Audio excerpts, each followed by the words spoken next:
not set landing pages. Man, this is an annoying one. Sometimes it's harmless, but if you look at it and it puts the fear into your heart that your data is inaccurate, even harmless isn't harmless because it causes you to doubt your decision making or somebody else to doubt your work. So let's talk about how this happens.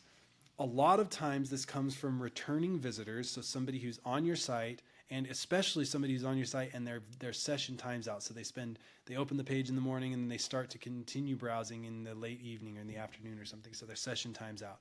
They have one visit that has their initial browsing behavior.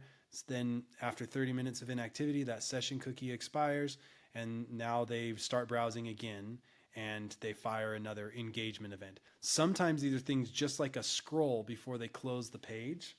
And so what happens is that second session has a scroll event in it, but no page view event in it. And so there's not a landing page because Google Analytics associates a landing page with the page view event, and it's not like a scroll event. They don't take the URL and associate it with the landing page.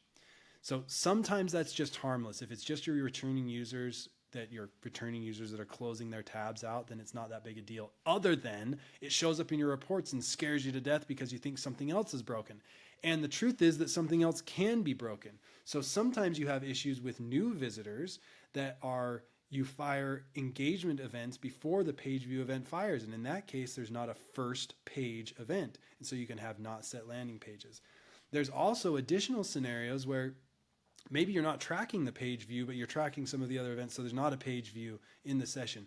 All of those scenarios are actually problematic because they mean you're missing real data or the sequence of the data that you're recording is inaccurate. So you can't tell what your users are actually doing. You can't tell what their engagements actually are, what their bounce rates actually are. That's actually problematic. So the hard thing is that you don't know whether this is kind of harmless and could be just kind of filtered out or ignored, or whether this is really problematic.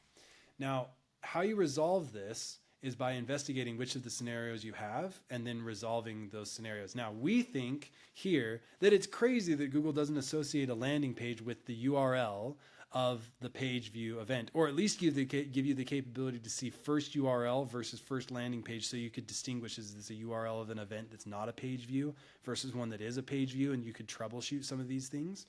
So we do this in BigQuery. When you get your data to BigQuery, if you don't have that turned on, turn it on immediately. Pause the video, go get your data connected to BigQuery. It likely won't even cost you anything to get the data in there. Then querying the data will almost be cost-free. Now, if you do that, then you can create the logic where you say, let's associate the landing page with the first page view or with the first event of the session, whether it's a page view or not. And you can even create multiple columns in your data or multiple values or dimensions in your data where you can see it different ways. If that's something that you're interested in doing, or if you need help investigating which of the problems that leads to this result you have going on, reach out to us. We love talking about this stuff. We love figuring it out. We'd be super stoked to work with you. Thanks.